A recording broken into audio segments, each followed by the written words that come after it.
Eu vou começar a live aqui com a notícia que saiu sobre o nosso querido Eduardo Bolsonaro, tá? Vamos lá para do Bolsonaro. Tá lá no meu Instagram, Riso. Não, desculpa, tá no meu Twitter. O Eduardo Bolsonaro, de acordo com o seu amigo e parceiro de taxação contra o Brasil nos Estados Unidos, Paulo Figueiredo, eles dizem que eles estão lutando pelo Brasil, punindo o Brasil. Ele disse que iria conseguir ser candidato a presidente. Tá? Isso aqui é uma lição, tá? Isso aqui é uma aula, ou a gente pode falar de aulis, porque eles gostam de falar assim, o Boulis, não sei o quê. Então vamos falar, é um aulis. Eles deram aulis, né? O que rolou? O nosso querido Eduardo Bolsonaro gostaria de ser candidato a presidente da República. Naturalmente, ele não seria pelo PL. O PL não vai dar candidatura pra ele. Também não será pelos grandes partidos do Centrão. Então ele começou a abrir conversas com partidos mais diversos, tá? Dentre eles os nanicos. Dentre os nanicos, né, há o super nanico, PRTB, que lançou nas últimas eleições Pablo Henrique Costa Marçal, né, um dos maiores picaretas da nação. E, né, imaginava que, poxa, poderia contar com o Marçal nessas eleições, fazer deputado graças ao Marçal. Mas não será o caso, porque o Marçal, inclusive, está inelegível. Eduardo Bolsonaro, então, procurou, inclusive, o PRTB. Antes disso, Paulo Figueiredo, amigo dele, havia dito, presta atenção, tem 30 partidos no Brasil. 30. É impossível que um deles não queira lançar Eduardo Bolsonaro. Não, é bem possível. É bastante possível. A maior parte dos partidos hoje, eles já estão blocados. Os grandes, então, nem se fala. E os pequenos, eles são compráveis, né? Então, um bloco grande compra um partido pequeno. E é isso que eles fazem. Essa é a profissão hoje de presidente de partido. O presidente do partido Nanico, ele pode muito bem vender a não candidatura, né? Já pararam pra pensar nisso? Por exemplo, quanto custava a não candidatura do Pablo Marçal na eleição de 2024 em São Paulo? Nesse sentido, tá? E acho que a gente tem que abrir a live tratando isso. O Eduardo Bolsonaro talvez subestimou o que estava acontecendo. E ele tomou um não. Põe na tela.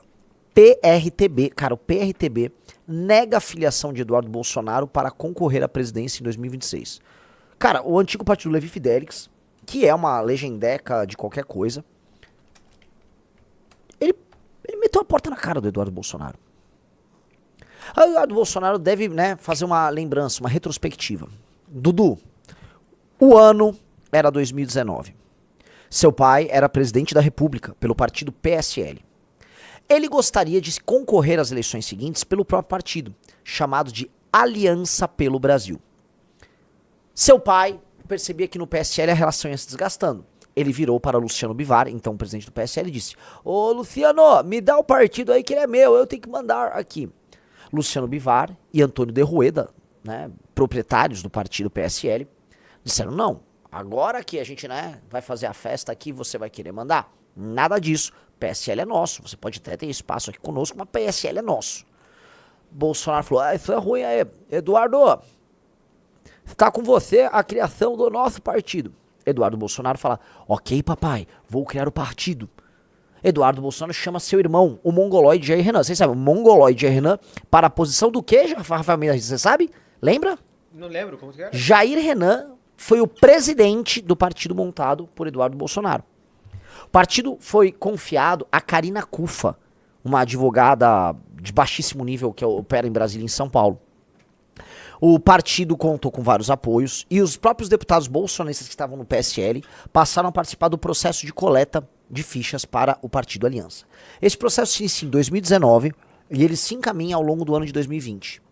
E aí ele termina no final de 2021, com 186 mil fichas validadas no sistema do TSE e o resultado negado por falta de apoios oficializados e registrados em cartório.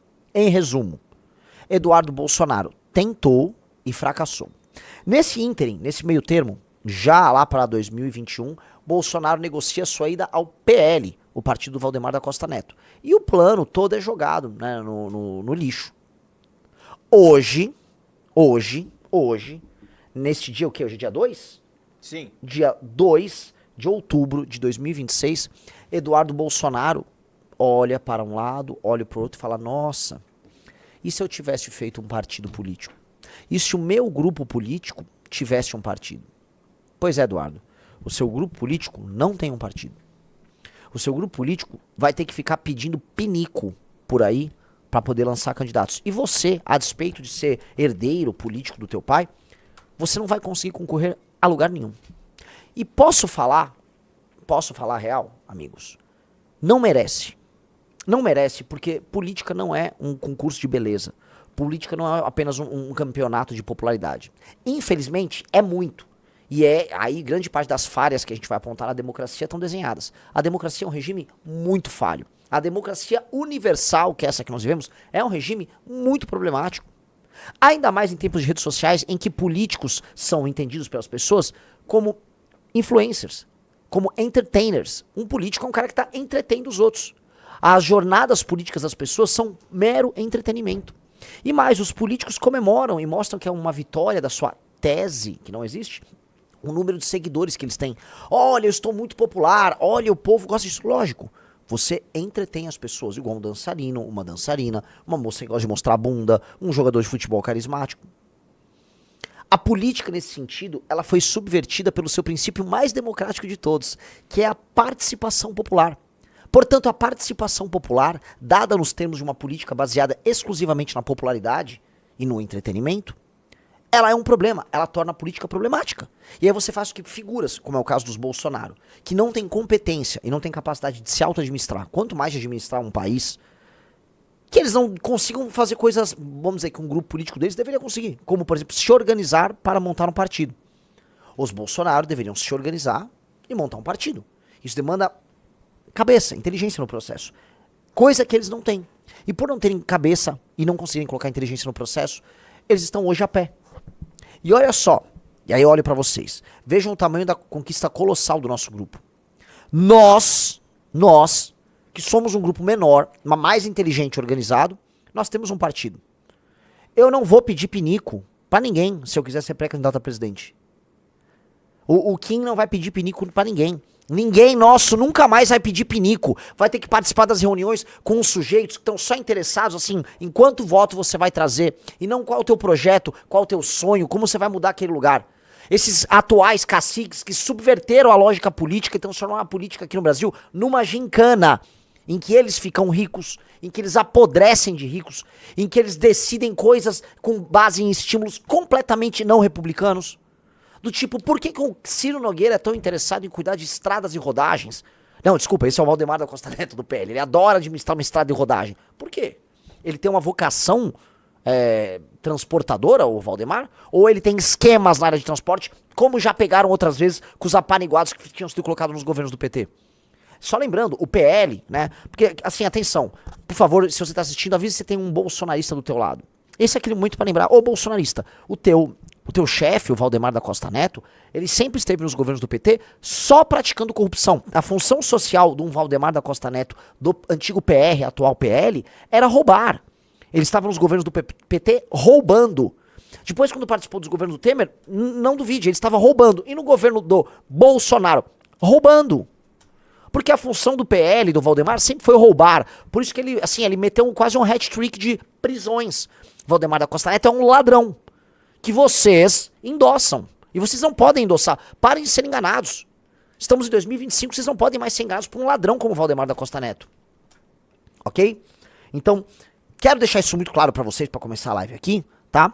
Porque nós, por conta do nosso trabalho, da inteligência, da nossa capacidade, da capacidade das pessoas que nos apoiam, das pessoas que constroem esse trabalho conosco, do trabalho dos coletores, dos doadores, da equipe do Livro Amarelo, nós nunca vamos passar mais este mico que o senhor Eduardo Bolsonaro está passando.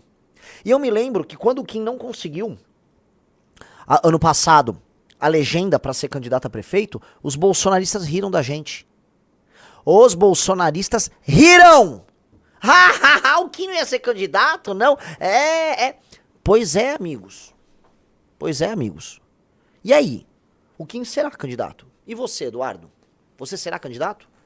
Você terá legenda para concorrer?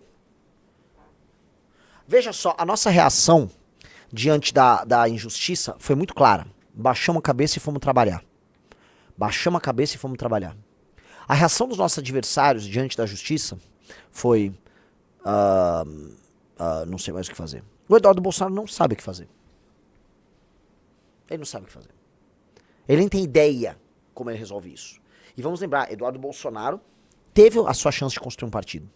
Seu pai era presidente da República, eles dispunham de dinheiro infinito para um processo de coleta. Recentemente a gente viu um perfil bolsonarista burro, um cara que se define como o Nicolas Nicolas do Rio Grande do Sul, Nicolas Gaúcho, falando, não, obrigaram o pessoal da Aliança a levar as fichas no cartório, né? Tipo, a lei eleitoral manda todas as fichas irem pro cartório. Todas. De todo mundo. Né? Mas eu imagino que esses sujeitos estavam impressionados, né? Que, ó... É aqui, ó. Volta pra notícia. Né? É o que vocês estão vendo. Nós conseguimos.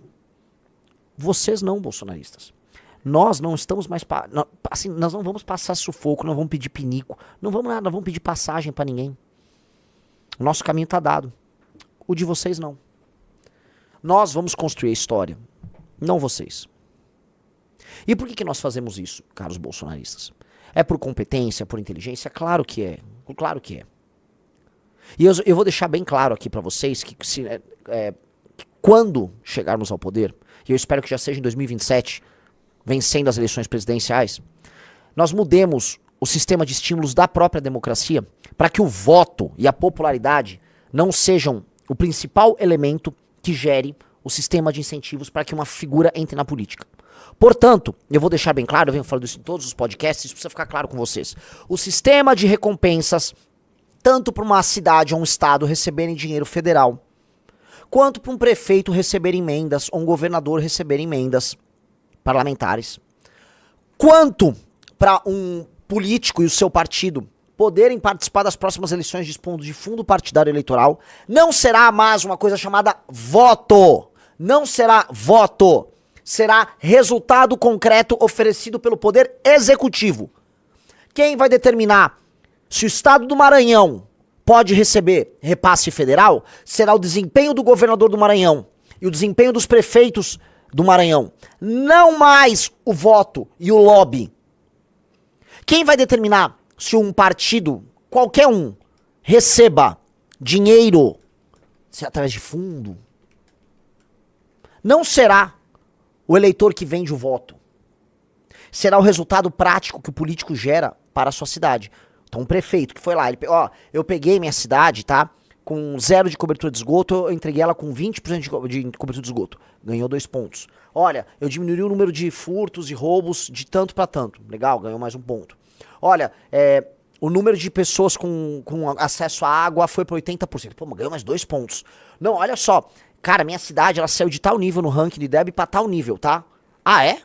Analfabetismo eu zerei. Puta que pariu, ganhou 8 pontos. O que 8 pontos significa? Cara, teu partido vai poder receber, sei lá, mais 8 milhões de reais. Chute, sabe? 800 mil reais. A lógica é essa. O desempenho do prefeito, o desempenho do governador determina o sistema de incentivos políticos. Ah, e se ele não entregou nada? Se o cara não entregou assim, ó, eu peguei a cidade com isso e eu entreguei isso ou 0, isso ou menos, isso... você não melhorou nada? Cara, você está inelegível por 8 anos. Imagina um coronel querendo entrar na política pra basicamente ficar 8 anos elegível. Ele vai querer, Riso? Não. Outra coisa, os partidos vão querer, nessa lógica que eu tô falando, eu tô olhando pra vocês vão responder aí. O partido vai querer vários Nicoletes, vários Tiriricas como candidatos, ou para deputado, para fazer voto, ou ele vai querer caras capazes, bons, inteligentes, para se tornarem gestores públicos, bons prefeitos. Você responde aí para mim. Quem que o partido vai querer? Hã? Respondam, pessoal. Qual o sistema de estímulos que fica? Pro partido, pro Estado e até pra população. Vamos alterar, e veja, nós conseguimos alterar isso dentro da própria democracia. E mais, eu vou falar uma coisa pra vocês vão ficar chocados, tá? Vocês vão ficar bem chocados. A política vai se adaptar. A política se adapta. As políticas públicas necessárias para você tornar um lugar que está pobre um pouco mais desenvolvido, elas já existem. Dinheiro transferido pela União já existe. O que você não tem é vontade política em executar isso. Porque a vontade política ela tá dada por outros estímulos. Os pangarés que são eleitos hoje, eles são eleitos exclusivamente para atender uma jogada que é a jogada, vamos dizer, a jogada que determina esta fraqueza que a democracia tem. E qual é? É a ideia de que o cidadão faz um julgamento racional do desempenho do político. Então o cidadão fala, aumentou bem a cobertura de esgoto aqui na minha cidade, acho que eu vou reeleger o prefeito. Não é isso. A pessoa vota pelos motivos mais idiotas possíveis. Então não dá pro Estado brasileiro premiar a política por meio desse sistema de incentivos baseados no julgamento, que é comprável, que é sugestionável, de um eleitor. E não tô falando que vai acabar com a democracia, o eleitor vota. Mas o sistema de incentivos é dado por outra coisa. O sistema de incentivos é dado por outros meios. Porque se for o meio da compra de voto, tamo lascado, não vai mudar, não tá mudando. E aí a gente volta pra live, as lives que a gente fez essa semana, em que a gente via, né, esses prefeitos do Nordeste, o cara inaugurando uma lombada mal feita, agradecendo o governador pela construção de uma lombada. Gostou do vídeo? Para mais vídeos como esse, se inscreva no canal Inevitável Cortes, deixe o like, comente abaixo o que achou, vire membro do canal por apenas R$ 3,99 e tenha acesso a benefícios exclusivos. Te vejo no próximo vídeo.